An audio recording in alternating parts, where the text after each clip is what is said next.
अस्सलामुअलैकुम मेरे प्यारे दोस्तों, मैं उम्मीद करता हूँ सभी दोस्त ठीक होंगे। अल्लाह ताला सब दोस्तों को सेहत तंदुरुस्ती दे, आमीन। दोस्तों, आज माशाल्लाह से बहुत ही अच्छी इन्फॉर्मेशन के साथ मैं आपकी खिदमत में हाजिर हूँ। मेरे बहुत से दोस्त कमेंट कर रहे थे, जो कमेंट करने किए थे वो उनके जवाबात के साथ मैं आपकी खिदमत में हाजिर हूँ। इसमें सबसे तो ज़्यादा कमेंट किया जाने वाला है कि वीज़ा कब मिलेगा, वीज़ा हम कब अप्लाई करें। दूसरा, रेड और ग्रीन सिग्नल वाले, जिन दोस्तों के रेड और ग्रीन सिग्नल हैं तो वो कैसे आ सकते हैं, क्या तरीकाकार है।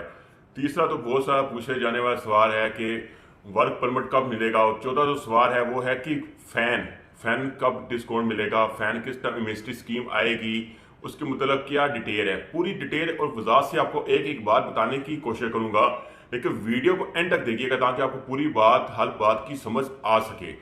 क्योंकि मेरे बहुत से दोस्त हैं वो अभी से स्किप कर देंगे और वीडियो को एंड तक नहीं देखेंगे, बाद में वो कमेंट करेंगे और सवाल पूछेंगे मुझसे, उसका कोई फायदा नहीं होगा। इसलिए आप पूरी वीडियो समझ लें, उसके बाद इंशाल्लाह आपके जितने भी सवालात हैं उनके जवाब आपको मिल जाएंगे। इसके अलावा एक और बात मैं आपको बता रहा हूँ, अगर आप समझते हैं कि आपके सवाल का जवाब नहीं मिला तो इस जुमेरात को इंशाल्लाह मेरा प्लान यही है कि 8 बजे से 9 के दरमियान 1 घंटा इंशाल्लाह हम लाइव सेक्शन करेंगे।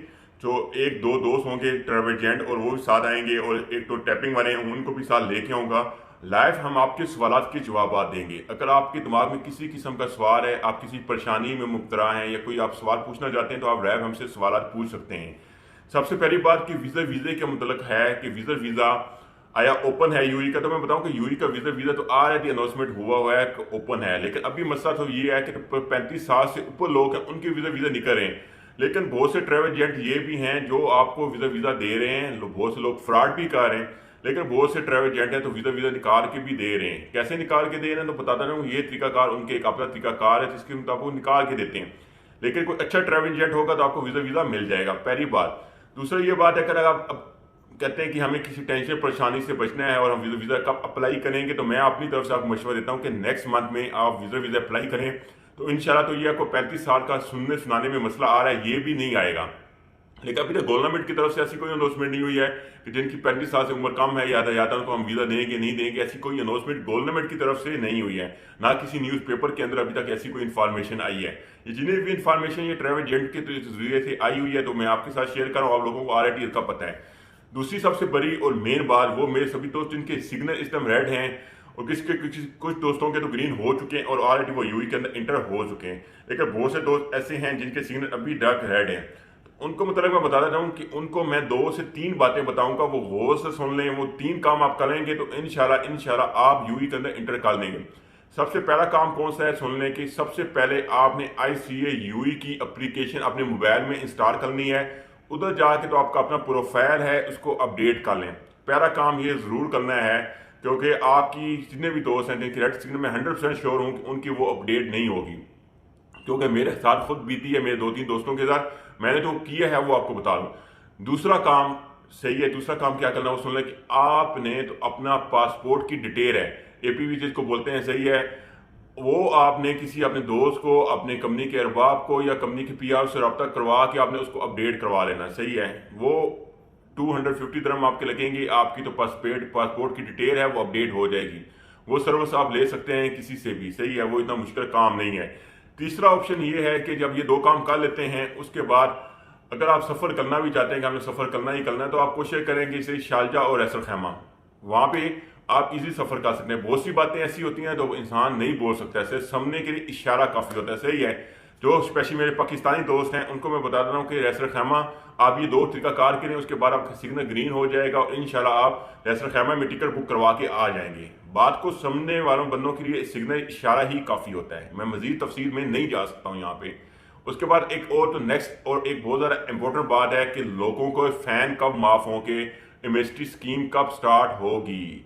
मेन चीज़, लोगों को परेशान बैठे हैं कि हमारे जी वीज़े जो हैं वो एक्सपायर हो चुके हैं। अबूधाबी गवर्नमेंट ने कोई हमें टाइम अभी तक नहीं दिया, नाल कल दिया कि उनको नया वीज़ा लेके वो एंट्री कर सकते हैं, लेकिन अभी तक उस वीज़े के मतलब कोई नहीं। जिन लोगों के वीज़े एक्सपायर हैं अभी तक कोई भी ऐसी इंफॉर्मेशन नहीं आई है कि उनको वीज़ा दिया जा रहा है। लेकिन हाँ, कल की एक न्यूज़ है जो मैंने अपनी न्यूज़ में भी दी थी, बहुत से दोस्तों ने सुनी हो मेरी न्यूज़, उसके अंदर मैंने एक क्लियर बात बताई थी और न्यूज़ के अंदर मुझे एक छोटी सी 2 लाइनें मिली थी कि जिन लोगों के वीज़े एक्सपायर हो चुके हैं अबूधाबी के हैं, शारजा के, अजमान के, वो अगर एंट्री करना चाहते हैं तो वीज़ा लेके वो एंट्री कर सकते हैं। ये बहुत ज़्यादा इंपॉर्टेंट बात है, ये अभी तक यूट्यूब चैनल पे किसी ने आपको नहीं बताई होगी, लेकिन मैं आपको बता रहा हूँ। इसके बाद मेन चीज़ कि हाँ अभी फैन कम माफ होंगे, क्या होगा, तो बता दूं कि आपको पता है कि ऑलरेडी अबूधाबी यूएई गवर्नमेंट ने बहुत अच्छे अच्छे ऐलान किए हैं और इंशाअल्लाह आने वाले दिनों में मजीद अच्छे अच्छे ऐलान होंगे, उम्मीद की जा रही है, लेकिन कन्फर्म नहीं है। सही है, इसलिए आपसे एक रिक्वेस्ट है कि अगर आपके वीज़े के फ़ैन हैं तो ट्राई करें कि आप इमिग्रेशन में जाके एप्लीकेशन जमा करवा के ट्राई करें कि डिस्काउंट लेने की या माफ़ करवाने की। सही, दो ऑप्शन होते हैं। अगर नहीं है तो फिर आप वेट करें, अगले महीने तक का चांस है कि मे भी, कंफर्म नहीं है अभी तक, यूएई गवर्नमेंट की तरफ से ऐसी कोई अनाउंसमेंट या कंफर्मेशन नहीं आई है कि नेक्स्ट महीने में कंफर्म, एक चांस और उम्मीद की जा रही है, बहुत से लोग कह रहे हैं कि इंशाल्लाह इस महीने के एंड पे या नेक्स्ट महीने में इंशाल्लाह एमनेस्टी स्कीम आने का चांस है, हो सकता है। लेकिन अगर ये बताता हूँ कि कहीं 2 महीनों में या 3 महीनों में नहीं आती है तो इस साल में एमनेस्टी स्कीम का कोई चांस नहीं है। अगर आप यूएई की पुरानी हिस्ट्री में देखें तो मैक्सिमम 3 साल के बाद, 4 साल के बाद एमनेस्टी स्कीम आती है, 1 साल के बाद दूसरे साल में कभी भी एमनेस्टी स्कीम नहीं आई है। आप चेक कर सकते हैं, पिछली जितनी भी डेट है, रिकॉर्ड है, आप 2017 में देखें एमनेस्टी स्कीम आई थी, फिर 2020 में आई थी। मिनिमम 3 साल के बाद ये एमनेस्टी स्कीम देते हैं, लेकिन अभी इसलिए उम्मीद की जा रही है कि एक्सपो 2020 में भी एमनेस्टी स्कीम आ जाए। इसलिए मैं मेरे सभी दोस्तों चैनल पे नए हैं, उनसे रिक्वेस्ट है कि अगर इन्फॉर्मेशन नेक्स्ट टाइम भी वो लेना चाहते हैं तो चैनल को सब्सक्राइब कर लें, ताकि फ्यूचर में भी जो इन्फॉर्मेशन मेरे तक हो मैं वो आप दोस्तों तक पहुँचा सकूँ। और हो सके तो इसको वीडियो को शेयर किया करें अपने भाइयों दोस्तों के साथ, वो बहुत ज़्यादा परेशान है, क्योंकि 2 दिन पहले मैंने एंट्री की है लाहौर से अबूधाबी, और के मुताबिक मैंने वीडियो बनाई है, आप सब दोस्तों को मैंने इन्फॉर्मेशन शेयर की है। अगर मजीद आपको किसी किस्म की इन्फॉर्मेशन चाहिए तो आप कमेंट में मुझसे पूछ सकते हैं। इसके अलावा आप मेरे व्हाट्सअप नंबर जो है उस पर भी जाके मुझसे सवाल कर सकते हैं, या तो हमारा व्हाट्सअप का ग्रुप है दुबई न्यूज़ का, उस पर भी आप ज्वाइन कर सकते हैं। उसके अंदर बहुत ज़्यादा अच्छी इन्फॉर्मेशन मिलती है, जिसके मतलब बहुत से लोगों की अभी तक मदद हो चुकी है। और एक मोस्ट इंपॉर्टेंट बात है, वो सुन लें, आखिरी बात, उसके बाद वीडियो में फिनिश करने जा रहा हूँ। मेरे वो सभी दोस्त जिन पे किसी किस्म का फ़ैन है, स्पेशली जो अबूधाबी का फ़ैन है किसी पे या किसी, उनसे रिक्वेस्ट है खुदाया किसी को पैसे ना दें। वीज़े के फ़ैन तो माफ़ करवाना है तो किसी पर कंफर्म करने के बाद चाहें, जिसके पास कोई आपको प्रूफ मिल जाए तो आपने पेमेंट उसको दी है। मुझे बहुत से लोग रब्ता कर रहे हैं, किसी ने 1 लाख दिया है, किसी ने दिया है, जिन मैं बंदों के नाम यहाँ पे लेना नहीं चाहता। बहुत से ट्रैवल एजेंट हैं जो उन्होंने 1 लाख 2 लाख लोगों से लिया हुआ है, लेकिन उनके फ़ैन माफ़ नहीं हो रहे हैं, उन्होंने वो पैसे भी खा लिए और फ़ैन भी मुआवजा नहीं करवा रहे। इसलिए रिक्वेस्ट है, खुदाया किसी को पैसे ना दें, जब यकीन इतबार हो तभी आप किसी को पैसे दें, उसके बगैर ना दें। फिर वीज़ा लेना है, फिर अगर फ़ैन माफ़ कभी भी तक यकीन इतबार नहीं होता है, किसी को पैसे ना दें, क्योंकि पैसा जब आपकी जेब से निकल के दूसरे की जेब में चला जाएगा, वो पैसा आपका नहीं है, वो उसका ही है। और यूएई का कानून नहीं बोलता कि वो आपको वापस मिलेगा, ऐसी कोई कानून नहीं है। सही है, क्योंकि वीज़े के मतलब यूएई के अंदर पेमेंट देना इनलीगल है। सही है, इसलिए एहतियात करें। अल्लाह हाफिज़, मिलते हैं नेक्स्ट